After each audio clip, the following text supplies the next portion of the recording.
Whatto keyboard nerds, I'm Ryan Norbauer, here to explain the assembly of my final Topra keyboard project, the Heavy Grail. Many thanks incidentally to the hundreds of enthusiasts who supported this project. As of this recording, we have just over 100 Heavy Grails yet to be allocated to clients, and I don't intend on making further batches of this, or for that matter, any other aftermarket housing. So we may consider this a kind of valedictory video, at least as far as my work in the Topra sphere is concerned. But if so inclined, you're welcome to stay tuned to my newsletter at norbauer.com/list for forays into wild new keyboard frontiers in 2022. The HHKB, which uses Topra switches, is arguably the oldest and most venerated keyboard in the enthusiast world. Its layout and unique feel have been copied by many, but rarely precisely replicated. I'm in the business of making what I endeavor to be the best enthusiast typing instruments obtainable, and I had previously made aftermarket housings for every other Topra board. So tackling the HHKB had always been something of a holy grail quest for me, and the source of endless requests from clients around the world. But the technical details of that product present a special challenge. Unlike all other keyboards that use the same switch type, the HHKB stock switch plate is integrated directly into its housing. They're a single piece of plastic. Its inner workings thus simply can't be transplanted into one of my designs like the removable metal switch plates for others of my housings, such as the Norvaforce or Heavy 9. My ultimate answer to the vaunted HHKB problem was made possible by my development of a custom injection molded switch plate, which is the product of years of R&D and an enormous investment in steel mold tooling to reproduce the smooth typing feel of the original while still permitting installation in a high-end metal housing. This required working closely with the makers of the injection mold, here in the USA, to create an unusually complex tool with 120 removable inserts that allow us to get deep inside the recesses of these slider housings to meticulously hand polish each mating surface up to an insanely smooth mirror finish. Every single switch hole of each molded plate is then machined by hand in a secondary operation, using precise go-no-go gauges to the exact tolerance we have identified as making the correct feeling of a smooth, free-running clearance fit without excess wobble. The result is the Heavy Grail, my aftermarket housing for the HHKB Pro 2 and Pro 3 keyboards. Installation is, we must acknowledge, a bit of a project. It involves transplanting the sliders, domes, springs, and PCBs of the original keyboard into my housing. But it's all very straightforward, as I shall now demonstrate. Here we have the Heavy Grail as it will be received by our clients. The switch plate comes in its own separate box.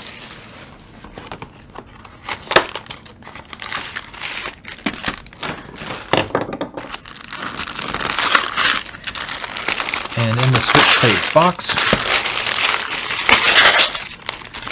can be found the switch plate itself, along with a needle file and the screws that are used for attaching the switch plate to the housing. Hold on to those, set them aside, and then you can open the housing itself.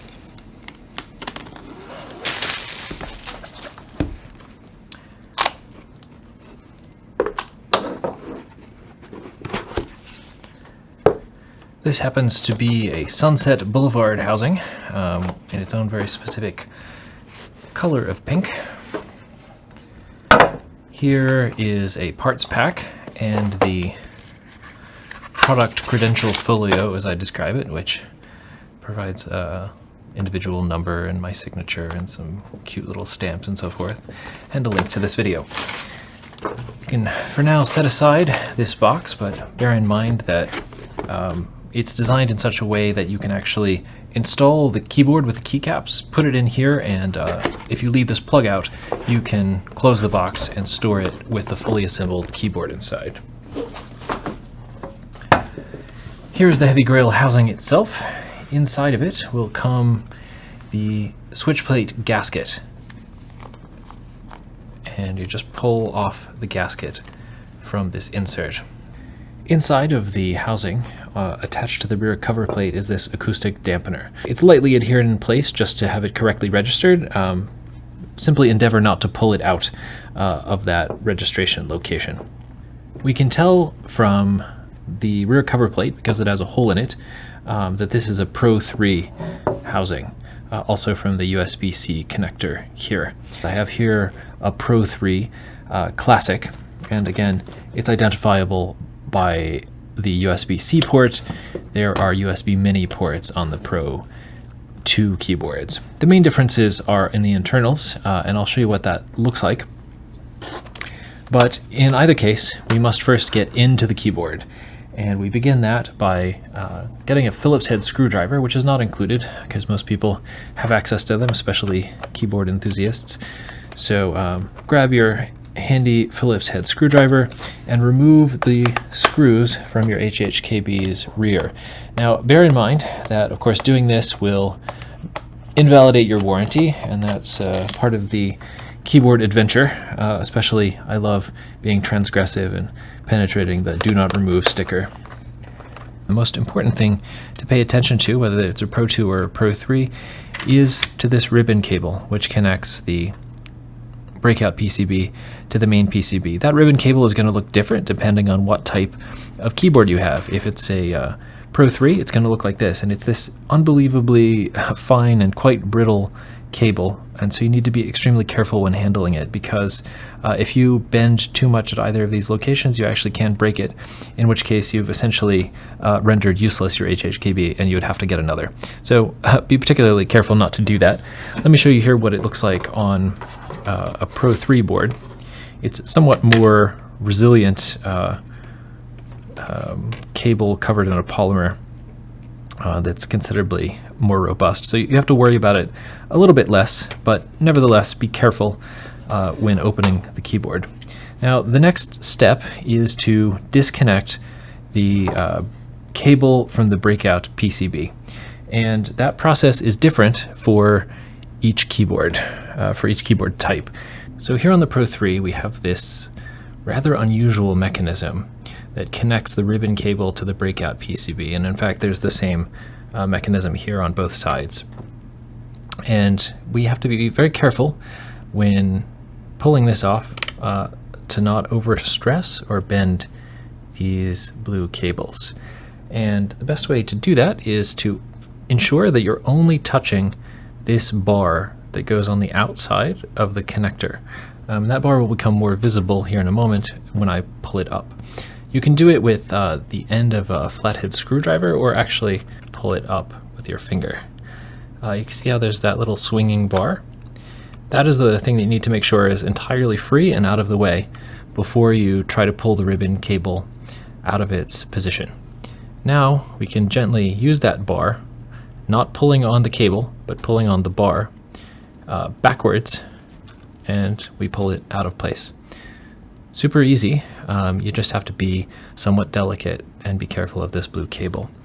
Now the Pro 3 is somewhat more robust to physical insults, so we can be a little, if we wanted, we could probably just sort of yank on it and the connector comes out. I must confess I've done that from time to time, but the platonically correct way to do it is to hold the breakout PCB in place, or if you did it as I showed you before, it should still actually be connected to the bottom housing, and then you just put your fingernails here on the part that you're trying to remove, the plastic half that's inserted into the connector, and then you can press on one side or both sides together and sort of work it out of its position that way.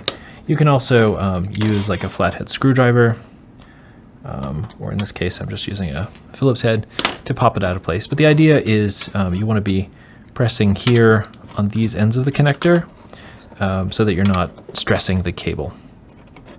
In this case, this ribbon cable doesn't come off of the PCB end, but in either case you can just leave them attached for now. Now what we must do is remove the main PCB from the top half of the housing. But before we do that, I would recommend making our next step the removal of the keycaps. Now, Topra keyboards generally ship with this tweezer-like device, but I find that it has a propensity for scratching the sides of keycaps if you're not very careful about how to use it. So I would recommend using a more traditional Cherry MX style and just being a little bit patient with it and working the wires around and pulling it out. You can get these sort of pullers on from like Novel Keys or probably even Amazon. So I'm going to pull off these keycaps, and then we'll move on to the removal of the PCB on the back. A helpful tip here is to do as I have done and keep your keycaps arranged in the same manner in which they were when you took them off of the keyboard, because it will save you some annoyance when reassembling. Another little detail to note is that Topra always includes these little springs in their on their space bars. You want to just set that aside and retain it for the final assembly. Now with the keycaps removed, we can flip over the top half of the keyboard and remove every single one of the screws attaching the PCB to the upper half of the housing. Now, it's important to bear in mind that we will need to reuse these screws, so please retain all of them. They are the only way to attach the HHKB PCB to the Heavy Grail plate. I've now removed all of the screws connecting the PCB to the upper half of the housing. Now, when removing it, we must be somewhat ginger about it. The ideal state of affairs is to have what you just saw occur, which is the rubber domes and the coils remain in place. However, oftentimes when this is the first time you've disassembled your keyboard, if for example you have never previously lubed your HHKB, you may find that the domes are actually somewhat adhered to the plate, in which case it's no big deal. Some of them may come off and some of them may remain stuck on, and in which case you can just peel them off and put them back in place in this manner. So now we need to remove these rubber domes and the capacitive coils from the housing, but we can't yet put them in the Heavy Grail switch plate because we have to transplant the black sliders which are underneath of them. So the best approach is simply to try to move these over in an intact manner to some other location where you're keeping the same layout as on the board itself, because that will save you from having to work out a puzzle later. Now we must remove the black plastic sliders from the HHKB plate. Now this can be a slightly violent seeming process, but fear not, you will not damage the sliders in all likelihood. You want to take some sort of blunt object that allows you to push the slider out of its press fit in the housing, but you don't want something that's so sharp tipped that it's going to pierce through the plastic of the slider in the bottom there. So yeah, it's possible this is not the best thing. We can give it a go. I think it's totally fine. See, we've not damaged it in any way, but I suppose to be totally correct, you might want to use something a little bit more blunt, such as the back of a screwdriver like this, a screwdriver bit. Back of a pencil would probably work just fine, that sort of thing. But notice here, I'm only doing the 1U sliders. There are two stabilized keys here, and we need to handle those in a slightly different way.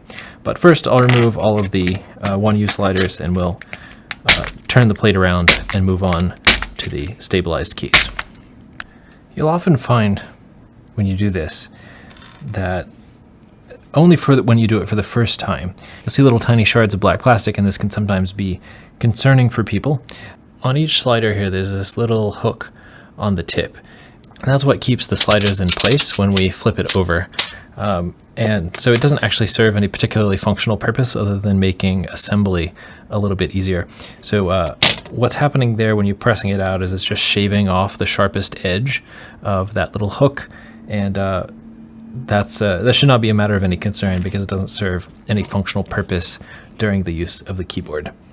Now, having removed all of the 1U sliders, we have essentially 3 pieces left, black pieces left connected to the keyboard.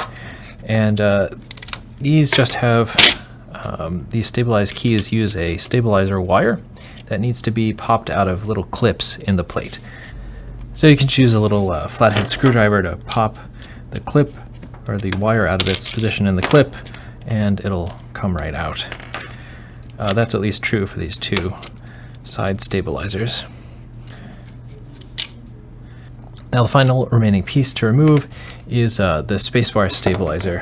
And again, in this case, you need a small flathead screwdriver, and there are these little clips on the top and the bottom of each of these black squares.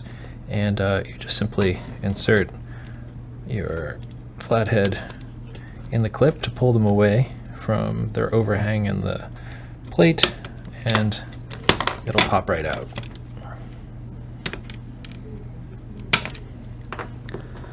Like so. We're now ready to install the stabilizers and sliders into the heavy Grail plate. This would be the point in the process where if you intend on lubing your plate, that you would do that.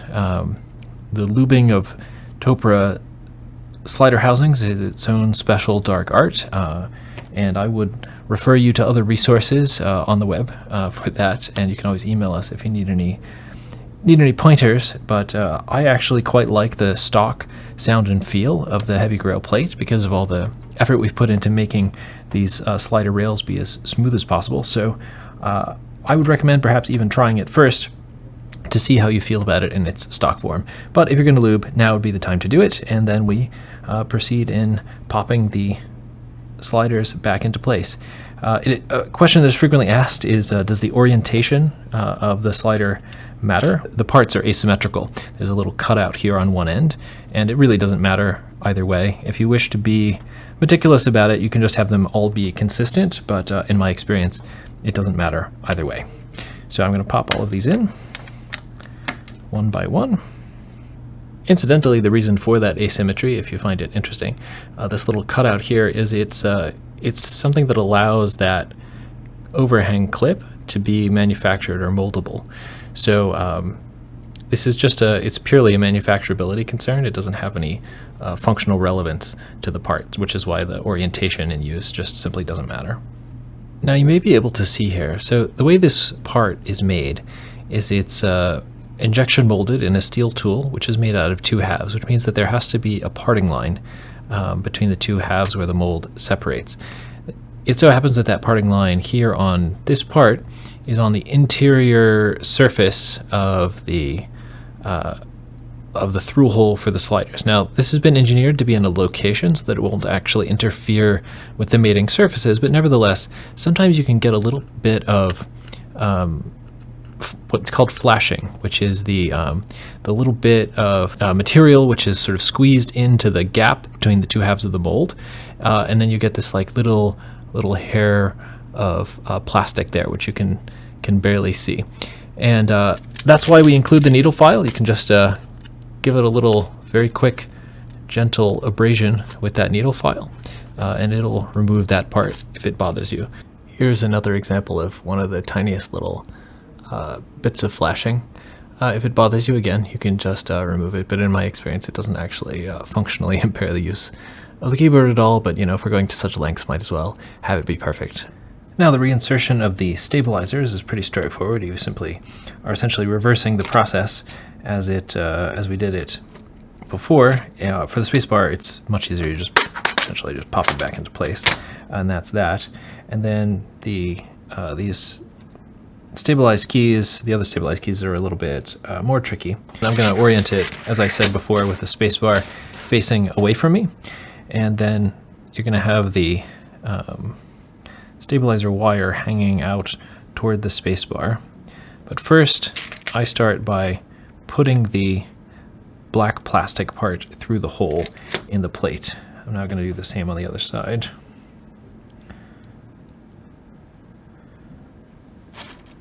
And putting the black plastic in, and then and only then do we endeavor to pop these stabilizers into the clips on the heavy Grail plate. And again, you'll hear this nice snap, letting you know that they went correctly into place. Now we should do a little bit of a sanity check of our work and making sure that the performance of the keyboard is correct. Now, the way to check this is we want what's called a free-running clearance fit, which is when I flip the plate over of the heavy Grail, all of the sliders should fall down. The 1U sliders, at least.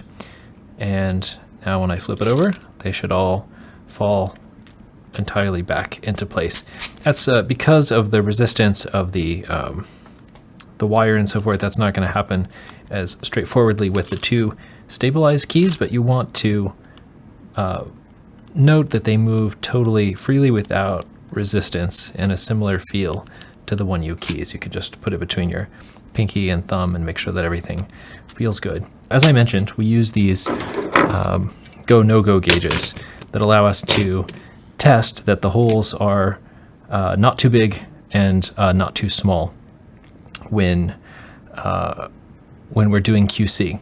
So we're almost entirely confident that the plate that you get should have all of the holes in their exact precise configuration. However, if for some reason one of these doesn't move totally freely and it's a little bit tight, that's another application where you can use the needle file.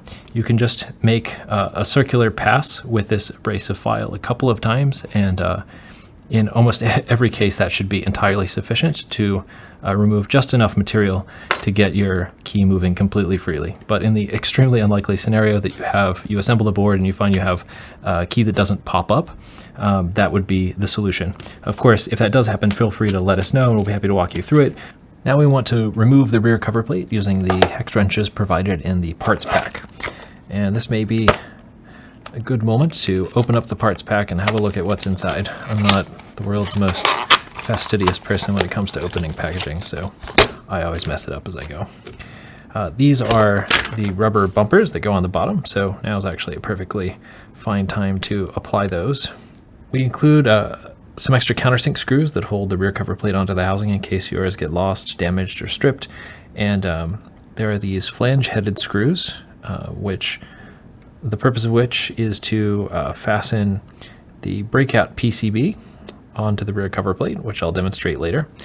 I always include an extra screw or two, so don't worry when you have extras.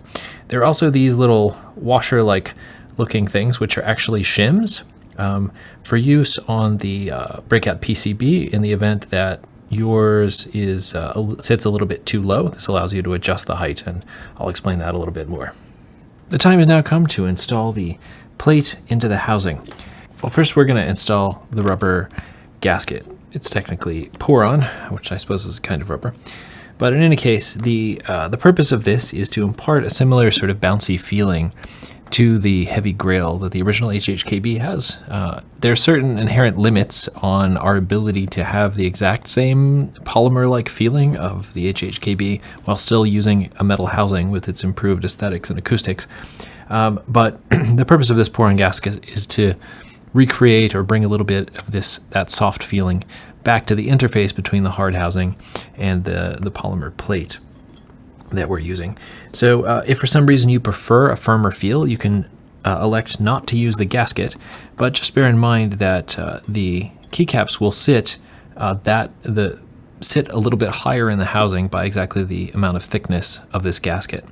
Also bear in mind that the gasket is asymmetrical, so if it doesn't seem to be going in correctly with the holes lining up, simply flip it over.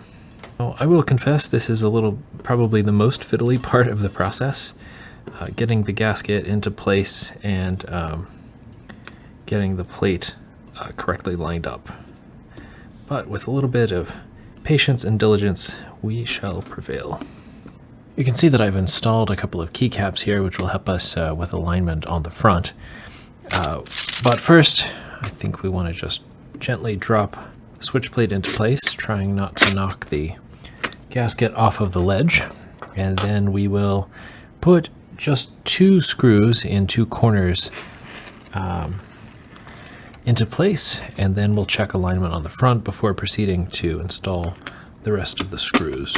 I want to make sure that the screw is passing through the hole in the gasket and not on either side of it. I'm going to back these screws off just a little bit so that there's a little bit of play in the plate so we can move it around from the front. So that's moving nicely. So you can see clearly the gasket is poking through. And what we want to do is get it tucked back under the housing. All right, the gasket is now largely hidden. And I'm just checking here that the distance between the housing and the keycaps is roughly the same in both corners. That alignment looks pretty good to me, and I'm not too worried about this gasket showing through excessively, because once the keycaps are on, you really won't particularly notice it, but if it troubles you, of course, spend the extra time to get it tucked under. Now, once you have it properly tucked, and the keys nicely aligned,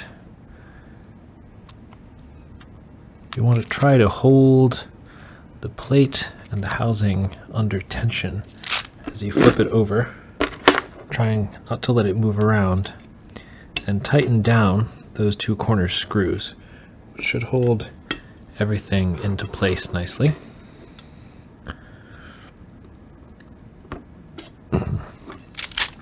Oops, total failure, but that's okay. Because we actually really weren't tensioning down here on the back. And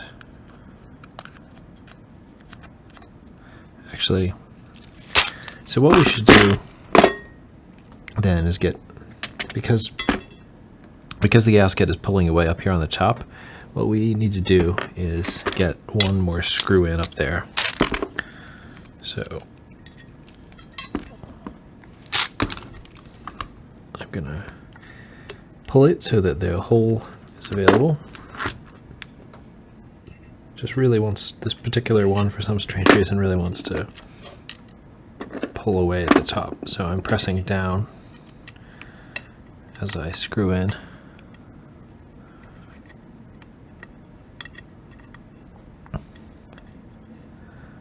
There. Now we have an additional screw in place where the gasket is moving. So now we'll tuck it in again. Looks good.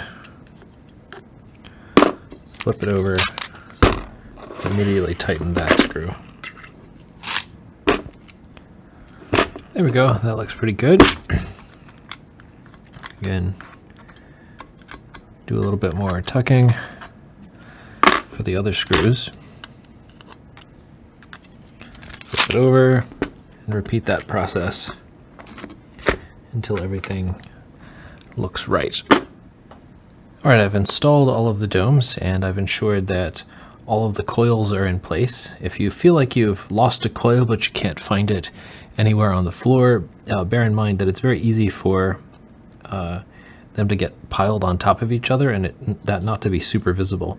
So if that's the case, it's something to watch out for, and then you have to kind of carefully pry them apart and put them back into place. But you definitely want to do a check to make sure that every capacitive coil, or every dome has a capacitive coil in it, because of course without that capacitive coil present, your keystroke will not register with the PCB. Note as you install these domes that there is a cutout in the side of each one that lines up precisely with these registration keys on the plate. So make sure that it's not sitting up on top of those registration keys, but has perfectly seated around them. All of the domes should be sitting coplanar to each other. Note also that the orientation of the registration keys is rotated 90 degrees for the two stabilized keys. So whereas the indents are on these sides on most of the standard 1U keys, on the stabilized keys, the indents are here on the top and bottom. Now we can simply grab the PCB, whether it's the Pro 2 or Pro 3, and screw it into place. I'm going to go ahead and continue doing this Pro 3 build. Note that you can find where the spacebar capacitive sensor is and know the correct orientation of the PCB that way. So just drop it down into place, and then we want to we're going to be putting screws in all of these holes that Topra has helpfully marked with white circles for us. And so we want to line those holes up with the corresponding standoffs on the heavy Grail switch plate, which I've just now managed to do. And we will take our Phillips head screwdriver and the original screws that came on the HHKB and fasten the HHKB's PCB to the original HHKB housing. We're going to reuse those here. And these are self-threading screws. and or tapping screws for plastic more precisely. And so we need to press down a little bit and screw with a little bit of force, because we're actually creating threads in the heavy Grail plate as we go. You don't want to way over torque that, or you will cross thread the holes in the plastic, which is not desirable, of course. So you want to just go until you feel resistance, and also if you press down on the plate, you want to see that there's no gap between the screw head and the PCB. So it should be tightly holding the PCB into place, but not going any further than that. Okay, I've now fastened into place all the PCB to plate screws, and we can now remove these boxes. Now we want to attach the rear cover plate. I'm going to take this ribbon cable, flatten it out, and connect it to a place that it slides into on the breakout PCB. Bearing in mind only touching this hinging part and the metal part. It will only go in one way. If it's upside down, it won't go in. So you'll know, because you'll feel that positive snap.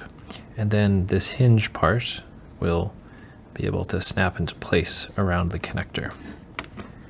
Now, very carefully, we're going to turn it over. Then we use the countersink screws and the provided L wrench to reattach the rear cover plate to the housing. Now I'm just going to show you also what that looks like with the Pro 2 PCB. For demonstration purposes, I've installed a Pro 2 PCB in what happens to be a Pro 3 housing, but you can disregard that. I just wanted to demonstrate the one difference when it comes to installing the breakout PCB onto the rear cover plate. Now here we want to line the PCB up such that the large and small hole both align with the standoffs.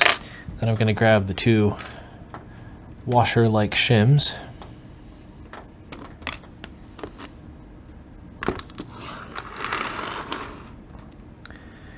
and I will put the breakout PCB on its side.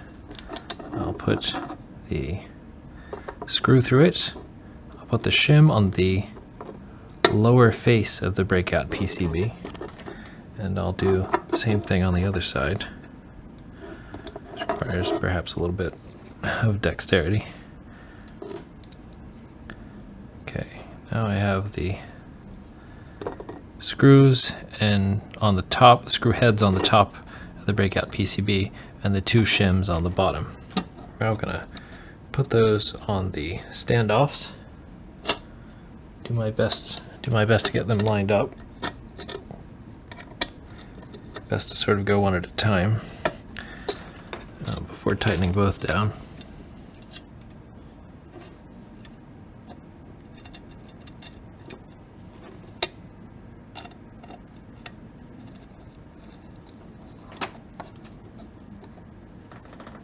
And now we can tighten both into place.